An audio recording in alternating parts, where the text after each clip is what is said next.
staff and families, and obviously welcome to yourself. We're recording this video, so if anybody doesn't see it live, we'll put it out to the school and hopefully into the community for people to watch it. But if it's okay, we're just going to share a quick video showing some highlights from your time playing from England and from Bath, and obviously the British Lions. So a quick video to show the audience.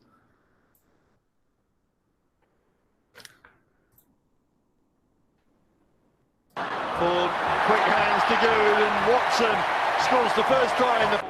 Danica really looking forward to this evening. Getting this on his rugby CV, lovely pass, Good releases Jack Null, the Exeter chief flying down the wing, Anthony Watson's going to beat him to it. Is he down there? The referee will go back and look at this to see what Watson was ahead of the kicker.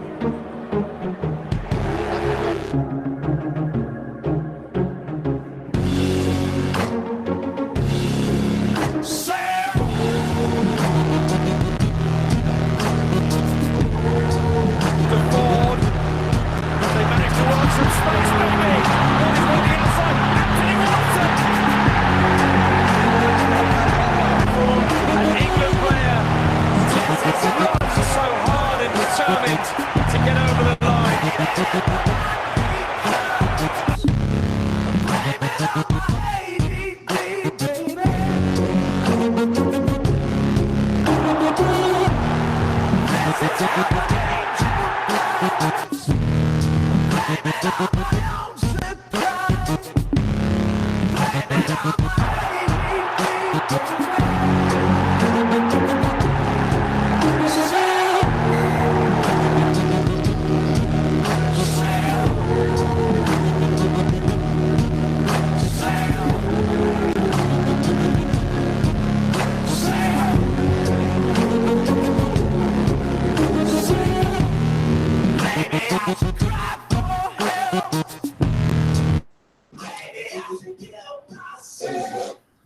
Okay, so a few highlights from your career so far there, Anthony. Apologies, first of all. I believe you like American sports. I do, I yeah. don't know if you're up for the Super Bowl last night. Maybe a 8:30 alarm clock this morning wasn't what you needed. I don't know. It's all good. Yeah, I was up watching it. Yeah, I had to. I won't tell Eddie Jones you were up watching it. It's all right, mate. He knows. No, fantastic. And obviously Brady does it again, eh?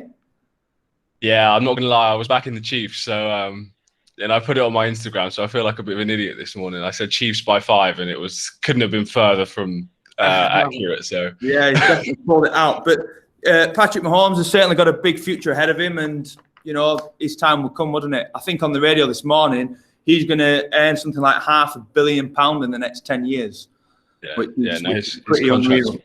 Yeah. Anyway, we're hopefully going to do this in interview style, if that's okay, starting with various things, going back to maybe when you were at school. Obviously, we've got a big audience today, and they've all watched the game on Saturday. So, unfortunately, we're going to have to start with that. It's the start of the Six Nations, commiserations. It was a big event in terms of 150 years for the RFU. Just tell us how you felt Saturday went.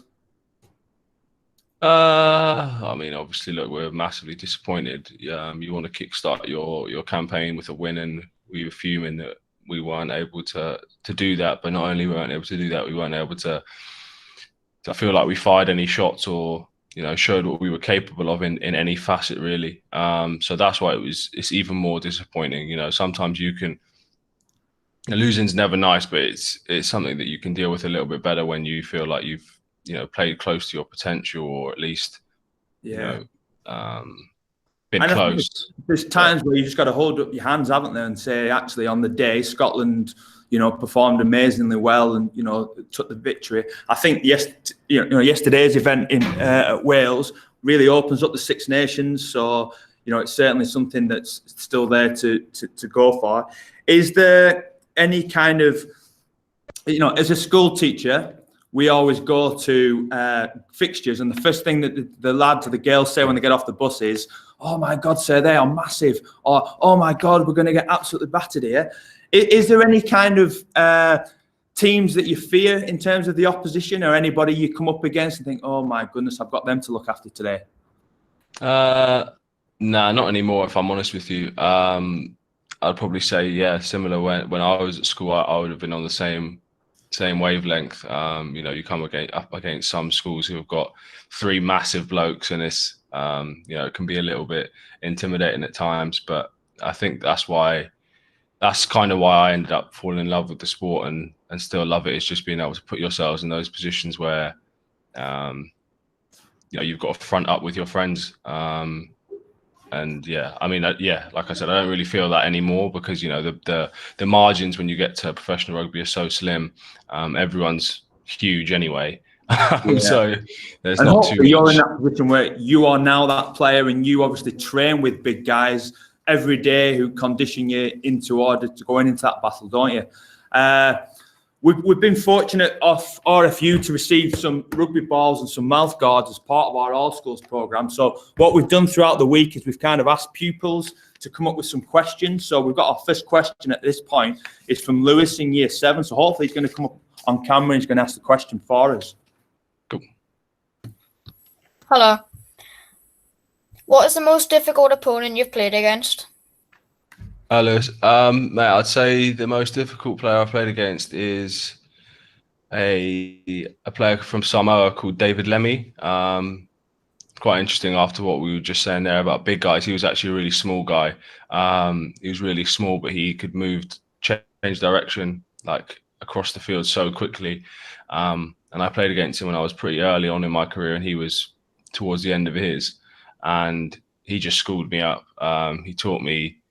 I learned so much from that game. He was, like I said, he was so experienced. He knew all the tricks of the trade, and I didn't. And he kind of gave me a lesson that day in how to attack and defend on the wing. And it's a day I won't forget. Fantastic. Great question, Lewis.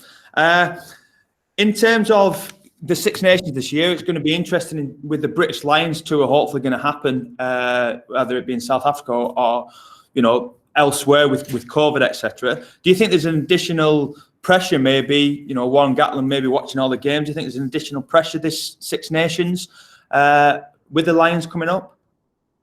No, I don't think so. I mean, look, first and foremost, you know what it's like. You have to play well for England before you can get picked for the Lions. So you start worrying about that and you start looking too far ahead. You get lost in or seduced into thinking that something might happen when you're not in control of that.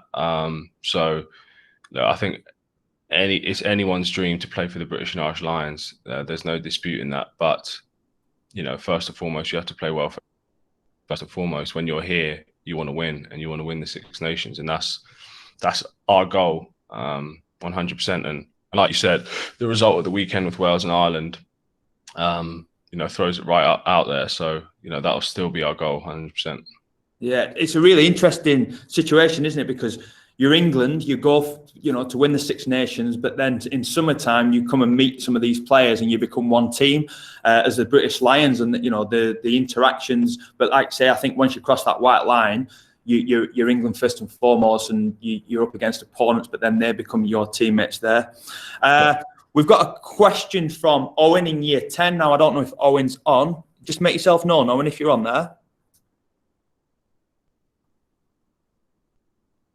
Owen's question was, how do you handle the pressure of representing your country, the Lions? And, has that method worked and continues to work? So how, build up to games, how do you relax? How do you deal with that pressure playing in front of big audiences and in front of big games? Yeah, it's an area that I used to struggle with, to be honest with you, when I was younger. I used to get so nervous before games. Didn't really want to the point where I didn't really want to play, just because I was so nervous. I was worried about what would happen, what happens if I play badly, etc., etc. And I spent a lot of time focusing on it, and I came to the realization, with help from there was a psychologist at the club who helped me loads, and a few other guys, and just realized that this is what I'd been wanting to do my whole life, and it was pointless to let something, nerves and stuff like that affect my enjoyment for the game. And also, you put so much hard work in Monday to Friday that to prepare yourself for the weekend, that it makes absolutely no sense to be nervous about something that hasn't even happened yet. So that was the main thing for me, is just focusing and trusting in my preparation that I do Monday to Friday, knowing that that's allowed me to be best prepared for the weekend, and I shouldn't be nervous considering how much work I've put in. And possibly training yourself mentally as well as physically, and you can relate that maybe back to school in terms of being prepared for exams and being prepared for lessons and coming to school. That mental preparation, physical preparation, it kind of all adds up, doesn't it? We've mentioned Warren Gatland as a coach. I know Stuart Lancaster gave you your England debut, and Eddie Jones now is obviously the England coach. I think both Stuart Lancaster and Eddie Jones were PE teachers in the past. We were fortunate to listen to Eddie Jones speak in a conference this time last year, and it was absolutely fantastic. He was such a character. What sets these people apart from other people? What do they bring to the table, really? I can only speak for Eddie, really, to be honest with you. I mean, Stuart was quite a long time ago, and I was only with Warren for a Lions series, which is, you can't really compare that from a coaching perspective, just because it's a short period and it's such a unique kind of experience. But in terms of what makes Eddie special, he's constantly evolving. Like, no 2 weeks are the same. And, that keeps boys on their toes. It keeps them trying to work on things, trying to be better. But he also understands individuals very well. So he understands that, what might work for me won't work for Owen or won't work for Mako. So I think that is a great skill to have. But the main thing is his constant drive for success, and his constant drive, like I was saying, his understanding of how to drive that within individuals. That's the main thing. He compared you guys to a school class when he was a teacher, and it's like everybody in that class is very different. And your loud ones, your characters, the ones who need a arm around the shoulder, you need the ones who need a good telling off every now and again. And it is really like he still doesn't treat you like kids, obviously, but he compares you to a class. And I thought that was really refreshing to hear that things don't change.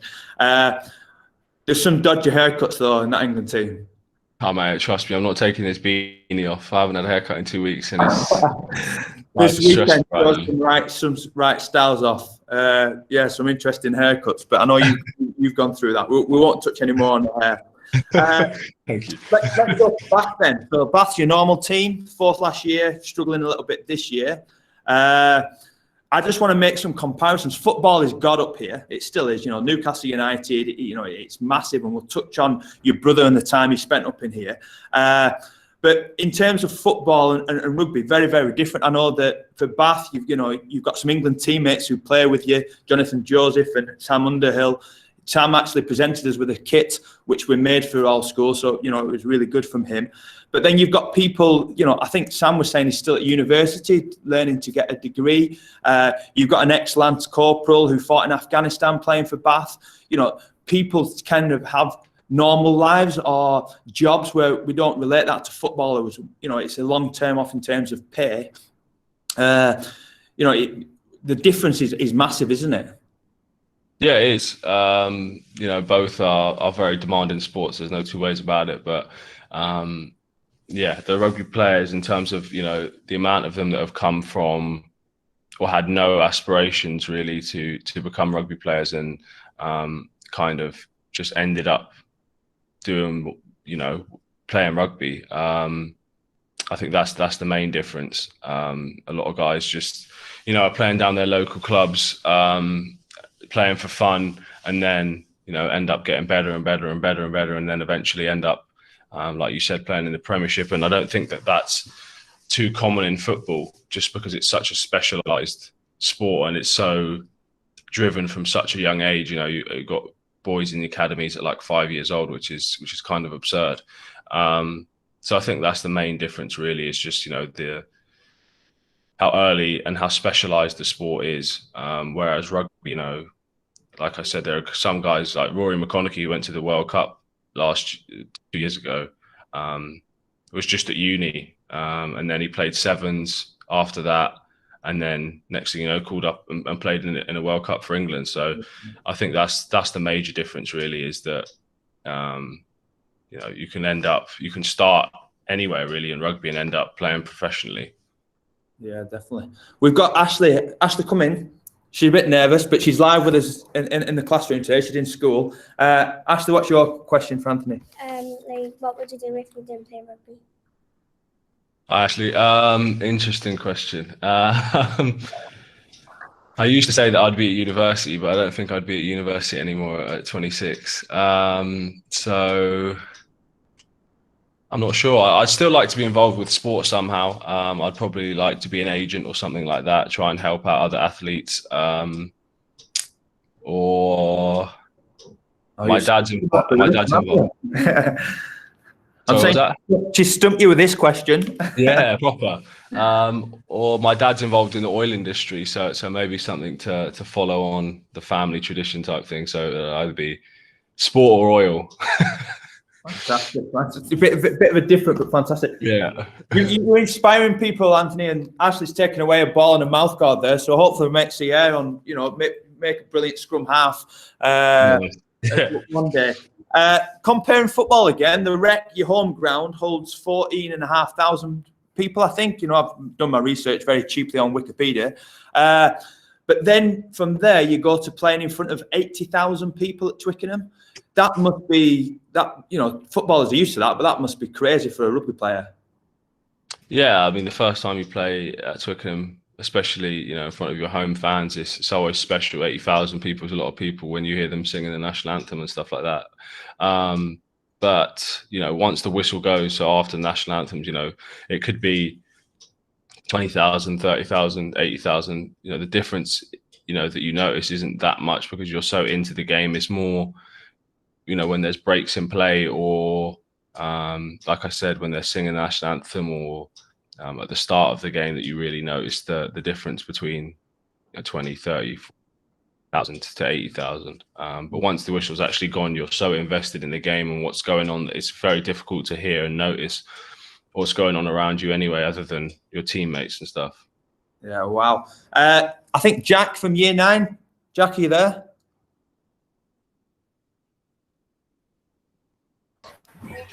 Yeah. Hello? Jack? No, not Jack. There must be... Well, Jack Snowden. Is Jack Snowden there? Yeah. Go on, Jack. How's the difference been when you had fans and no fans? Hi, Jack. Mate, yeah, it's very different. It's a tough one to...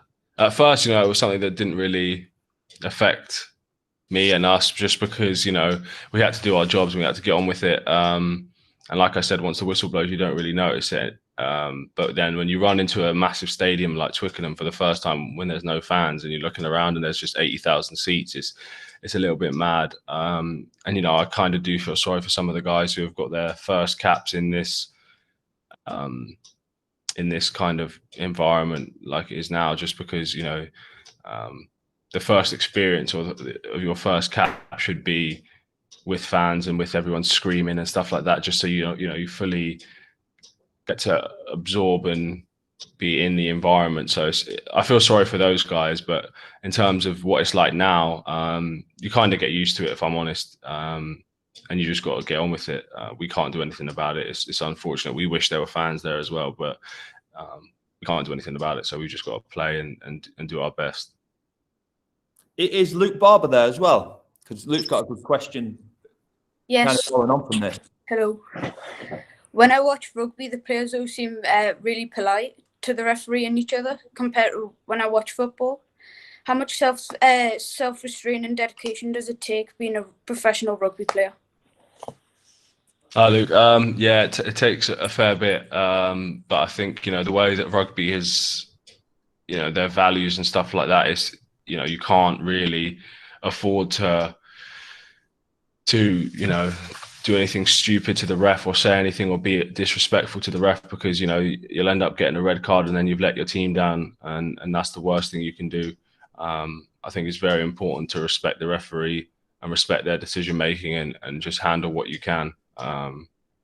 So yeah, it takes a lot of self-restraint. I mean, there's a lot of times that, you know, I'm biting my tongue and I want to say something that I can't. But you know, it's the right thing to do because I don't want to let my teammates down ultimately.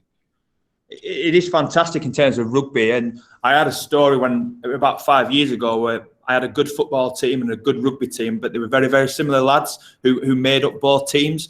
And on the football field, you know, the back chat to the referee or the contesting of a decision or it's our ball, blah, blah, blah, you know, was quite evident. But then we would take the same group of lads on the same minibus to a different sport in terms of rugby, and it was just different. And I just think they see that on the TV all the time, that the respect, and you know, it's fantastic to see huge blokes being told off by a referee and buttoning it up. And I know it's kind of, you've got to be restrained to that, but you know, you guys are doing sport justice by being like that, because I think it's fantastic. Right, want to take you back to maybe your childhood. 26th of February is your birthday, mine's 27th, so although you're a few years younger than me. Middle brother of a rugby mad family. I think dad played and both your brothers played, don't they? Yep. And going to an independent school, I think the Hollyoaks went to your school, the cricket guys. We're fortunate, our alumni, we've got Sean and Matty Longstaff, who are now brothers who play for Newcastle United. They came to ours, and if you like music, Sam Fender. Okay, I don't know Sam Fender, but okay, Google him. You have to Google him. He's a top Brit Award winner. But yeah, Sam Fender came to our school as well. So what was school like for Anthony Watson? Geez. Ages ago. I don't know. It's one of those things, isn't it? It's like the old cliche everyone says when you're at school, like, you know, these are the best days, and you know, you'll miss it when you've left school. But at the time, I was so ready to get out of school and just play rugby. To be honest with you, and now I look back and I wish that I just enjoyed being around my mates and enjoyed school, but also enjoyed playing sport at school much more than I did.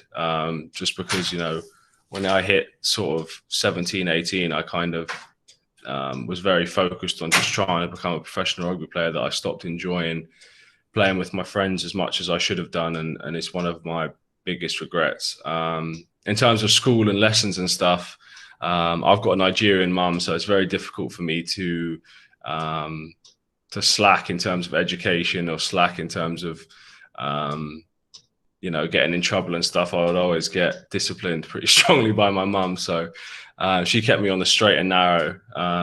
But, you know, being the middle child, I always kind of flirted with the edges a little bit.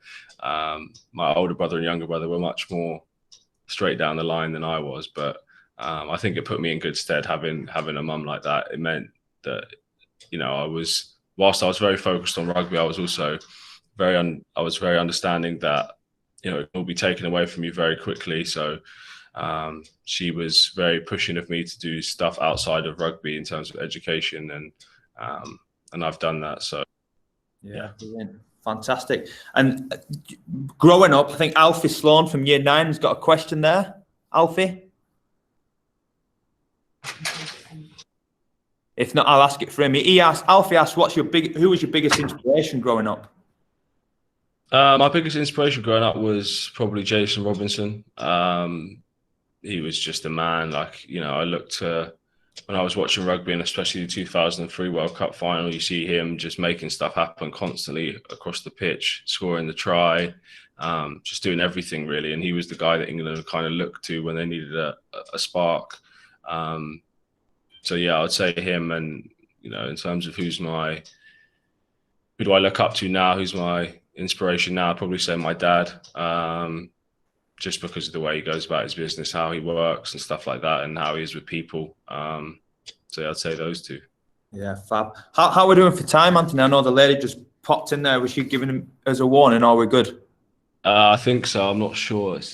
Yeah, you guys can crack on until she tells me to. Okay, fantastic. So we've got Luke live here as well. So again, about growing up, this is Luke. Luke plays rugby at John Spence, part of our Year 8 team. So go on, Luke, fire away. My question is, when you were younger, was there anyone who was trying to stop you from doing what you wanted to do? Was there anyone who wanted to stop me doing what I wanted to do? Maybe distractions. Maybe did you have any distractions? Oh yeah, I mean, there's always distractions, especially when you're very serious about your sport. There's some things that you just got to forego or just miss out on. Like, my age mates when I was sort of 14, 15 would always be going to parties and stuff like this on a Saturday night before, there's rugby on a Sunday. And, you just have to miss out on that because, you're committed to what you want to do and you're very focused on your rugby or whatever it is you want to do. So there's always going to be distractions irrelevant of sport or whatever you're trying to do. It's just about staying on the right path, being focused and being kind of locked into that end goal. But at the same time, there's time and scope for you to enjoy yourself and have fun. It's not always about being super serious and always, on job. Sometimes, you've got to allow yourself a bit of leeway to enjoy yourself. Yeah. Brill. So on behalf of you, Anthony, I'll just present him with the ball and with mouth guard. There you go, young man. That'll be probably being kicked around the yard at break time, no doubt. So your brother Marcus spent a little bit of time up in Newcastle Falcons. 2 minutes, no problem. Newcastle Falcons, obviously, Dean Richards and with Johnny Wilkinson up here. Have you ever been up to Newcastle? I have. I've played up there and then I stayed up there afterwards for a bit with my brother. So yeah, it was cool. The plastic pitch though, what do you think of that? Yeah, I don't know. I don't really get down with the 4G. I'm not going to lie. It's all right. You can move fast on it, but sometimes if it's hot or cold and you burn yourself on that 4G, boy. We were lucky that we kind of play some of our finals up on there, either rugby league or rugby union. So yeah, our kids prefer to play on the grass. Then it's like you're playing in a lovely little stadium. Like, oh no, we want to be on the grass, sir. We want to be on the grass and outside. Right. I rather than me talk, I'd rather the kids ask you questions, really. So kind of, we were going to talk a little bit about the injury leading up to the World Cup and how you kind of, your Achilles problem and how you overcame that. But Arjun's got a question. So if Arjun wants to come on and answer the question.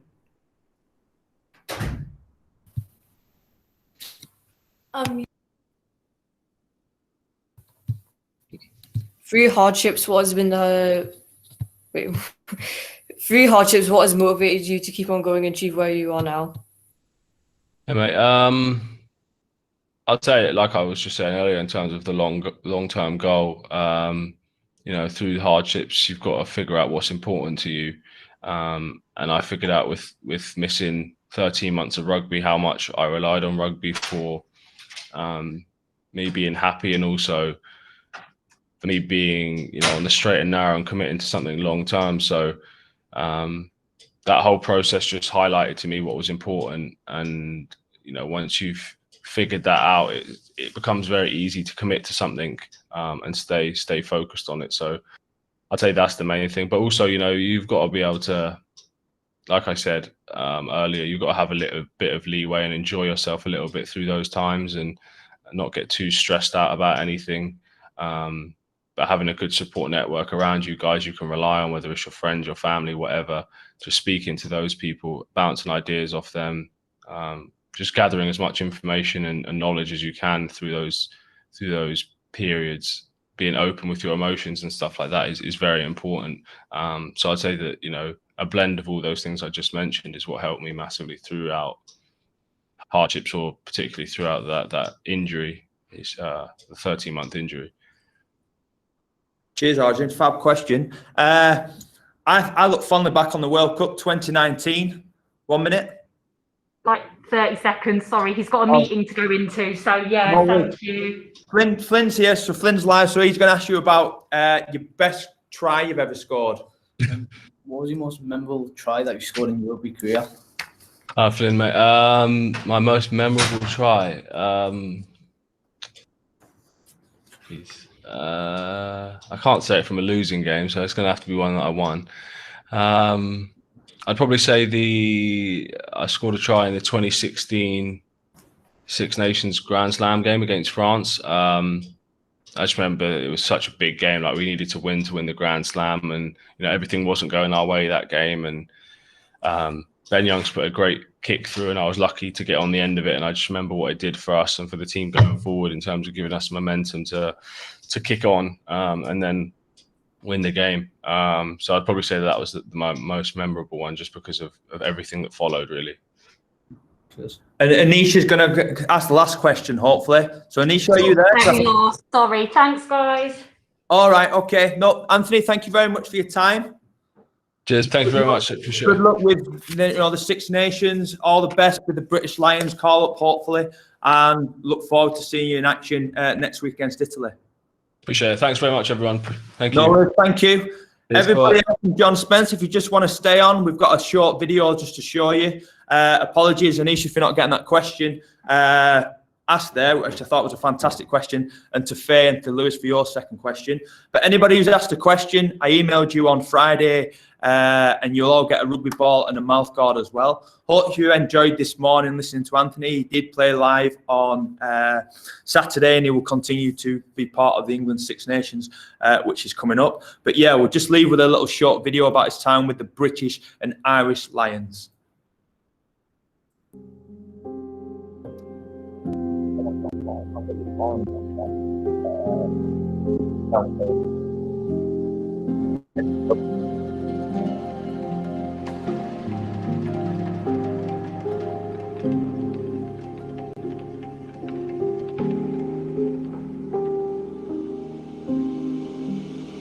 I should have been.